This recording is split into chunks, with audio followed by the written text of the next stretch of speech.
Reka nsubire kubahereza mwiriwe canke mwaramutse bivanye naho buri umwe wese adukurikirana aherereye mwe banywanyi bacu mubana natwe mu makuru n'ibiganiro vya misi yose tubandanya gushikiriza kuri nombonesha kure yacu kandi yanyu Muhuza TV.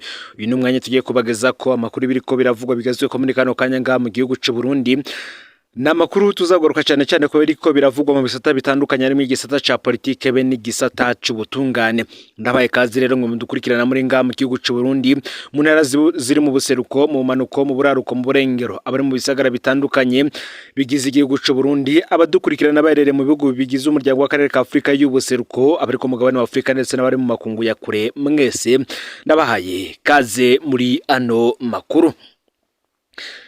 Bamwe bati ese umushikiranganje baraguye mu mutego w'abakozi mu biro vy'umukuru w'igihugu canke yabikoze kukutamenya uti biraherera he?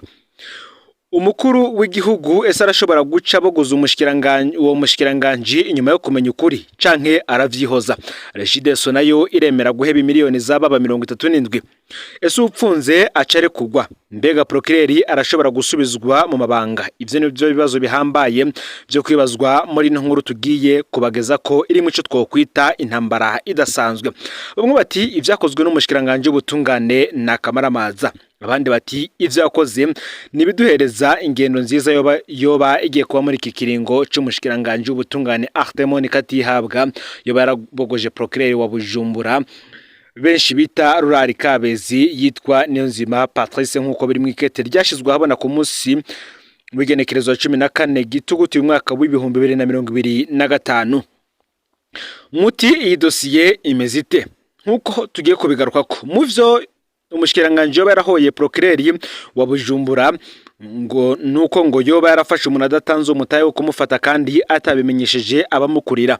Uwo munyagihugu avuga ko yafashwe nawe akaba yitwa Nduwimana Donatien. Ingingo rero ngirashobora gutera intambara idasanzwe. Muti kuki navyo turaza kubireba ko intandaro byose nifatwa n'ipfungwa rya Nduwimana Donatien yarongoye ishirahamwe Takido Company mu vyo rikora harimwo ihinguriro ry'amazi gitwa Top Water riri mu Rubirizi hafi y'uruzi Muzazi.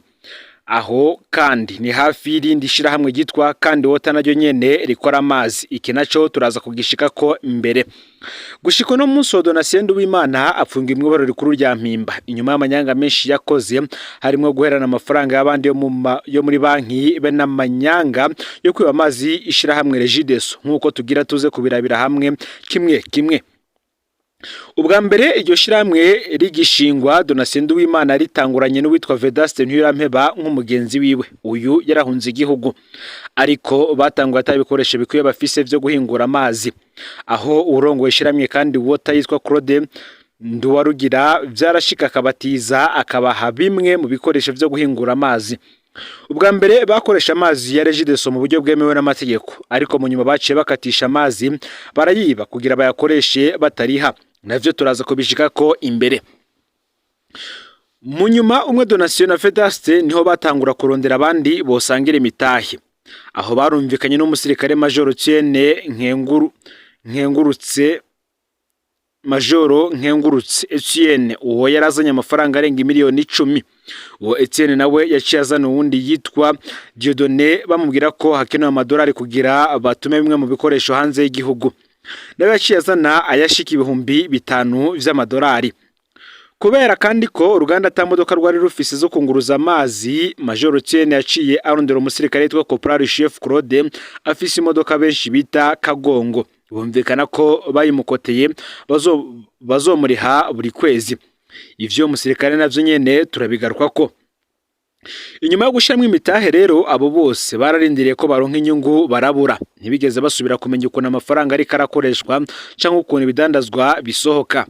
Bagize ngo barabajije Donatien na Vedaste baca babishura ko bakoza amazi ariko atarasohoka. Aho basigura ko amazi ari muri stoke mu Carama. Iyo stoke nayo ntibigeze bayerekana. Mu nyuma Donatien na Vedaste baciye bategura kugurisha ryashiramwe mu Kinyegero. Aho bari bateguye kurigurisha n'utwara uruganda kandi Water kugira azigire ari zibiri. Aho kandi Donatien yaciye agenda muri banki agurana amafaranga ashika miliyoni 200 yerekanye iryo shirahamwe. Ntiyasubiriye kuboneka yaciye atangura kwinyegeza ibanki. Bamwe bandi bari bafisemwe imitahe niho bamenye ko uruganda rugira rugurishwe kandi hari amafaranga yatowe muri banki, aho baciye batangura kwishyuza amafaranga yabo kuko nta n'inyungu bariko bararonka. Ariko ntibigira babona Donatien canke Vedaste bagiye ku ruganda ntibababona kuko bari batanguye kuza barinyegeza. Muti vyabandanije gute? Umuprocureri yaramaze kuvugwa cyane mu byo gupfungira abantu busa bakamara umwanya munini mu gasho. Reka tugaruke none n'ubundi kwibogozwa rya procureri wa Bujumbura. Ariko igitangaje bogozwa ryiwe uno munsi ntaho rihuriye n'ayo makosa yaramaze gushigwa ahabona. Gushikana bamwe mu bandika kumenyesha makuru kumbuga ngurukana bumenyi ndetse n'amashiramwe aranira agateka kazi na muntu bari bamaze kumukora kamakuru y'ukuntu arenganya abanyagihugu. Nkuko twari duhejeje kubona ko Donatien na Vedaste bari bagumye binyegeza mu kwezi kwa gatandatu k'uyu mwaka w'2025 niho bamwe bene imitahe baca bitura ubutungane bashikira procureri wa Bujumbura baramubwira ikibazo bafitaniye n'uwo Donatien na Vedaste.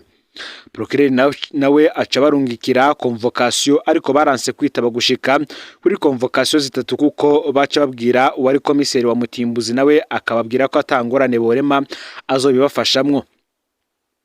Ariko kubera ko wa musirikare wundi Corporal Chef Claude umwe yari yatanze imodoka yiwe yarasanzwe azi neza aho Donatien aba mu Carama yaragiye bamwishuze amafaranga y'imodoka yiwe yongera musaba ko yogikoresha kuko yari yarapfuye. Ashitse muhiriwe yamusanzeho Donatien aciyemo kubita ubuhini kwizosi umusirikare acarata ubwenge. Bamukuye ngaho banyirukana kwa muganga nkuko amafoto dufisa vyerekana. Mu nyuma kwigenekerezo wa 18 ruheshi umwaka w'2025 niho bamwe bene imitahe baca basubira kwitura procureri.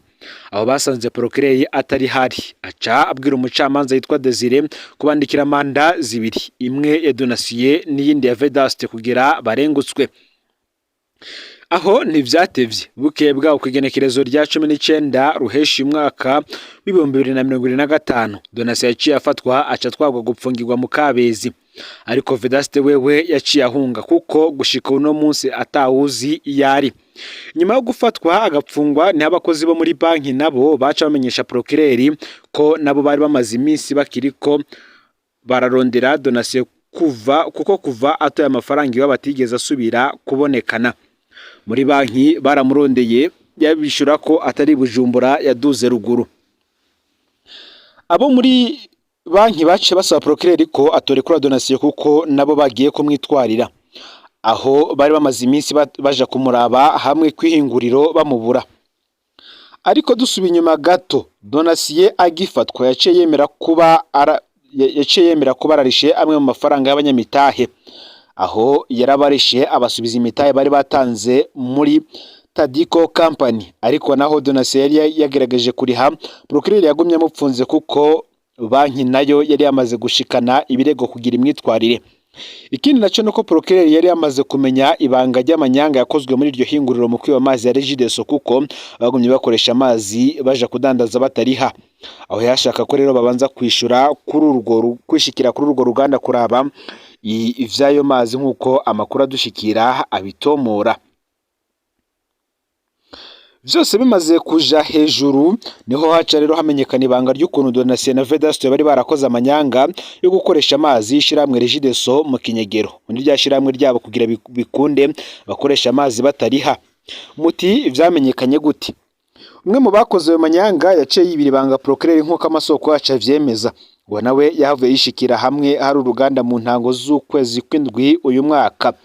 Ashitse yaciye hamagara muri Regideso kugira nabo bahashike bongera bamufashe gusuzuma ivyayo mazi. Regideso yaciye irungika abahinga no kuvuga abatekinisiye haca haratuma ko n'inyamiramabi.